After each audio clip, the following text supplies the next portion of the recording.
আসসালামু আলাইকুম, কেমন আছেন সবাই? আশা করি সবাই ভালো আছেন। আলহামদুলিল্লাহ আমরাও ভালো আছি। আজকে রান্না করব গরুর মাংস হাতে মাখিয়ে। রান্না করার জন্য এখানে আমি পেঁয়াজ কাঁচামরিচ দিয়ে দিলাম। এটা কোরবানির মাংস, যেভাবে রান্না করা যায় এমনিই মজা হয়।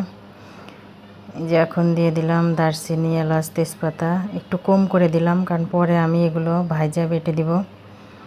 এখন দিয়ে দিলাম আদা রসুন বাটা। তারপরে দিয়ে দেব হলুদের গুঁড়ো, মরিচের গুঁড়ো, ধনিয়ার গুঁড়ো, লবণ।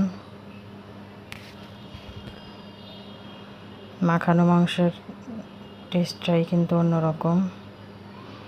এখন দিয়ে দেব সরিষার তেল। সরিষার তেল দিয়ে রান্না করব। সরিষার তেল দিয়ে এখন সুন্দর করে মেখে নিব, অনেক সুন্দর করে, অনেক সময় ধরে মাখায় নিব আস্তে আস্তে। এই যে মাখানোর সময় কিন্তু অনেক সুন্দর একটা ঘ্রাণ বের হয়। আপনারা যারা এভাবে রান্না করে খেয়েছেন তারা তো জানেনই, আর যারা খান নাই তারা এভাবে রান্না করে খাবেন। এই যে আস্তে আস্তে সুন্দর করে মাখায় নিব।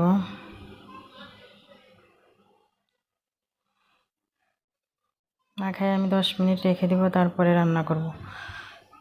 এই যে দেখেন মাখানো হচ্ছে। একটু সময় নিয়ে বেশিক্ষণ মাখায় নেবেন।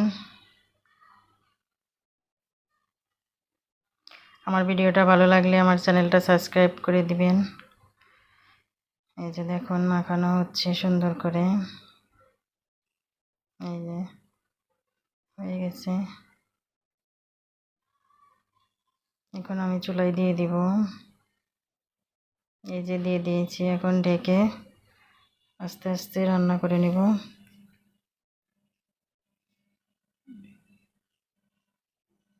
এই যে আপনাদের দেখানোর জন্য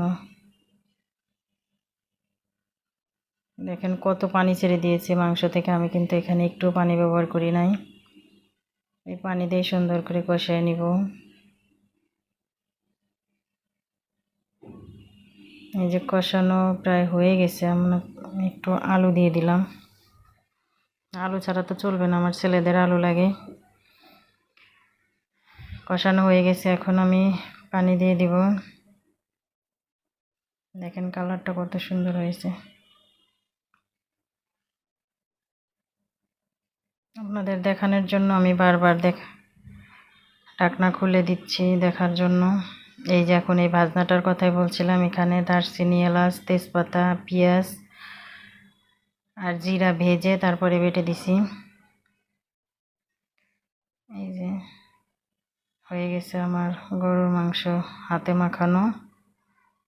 সবাই ভালো থাকবেন, সুস্থ থাকবেন। আল্লাহ হাফেজ। আসসালামু আলাইকুম।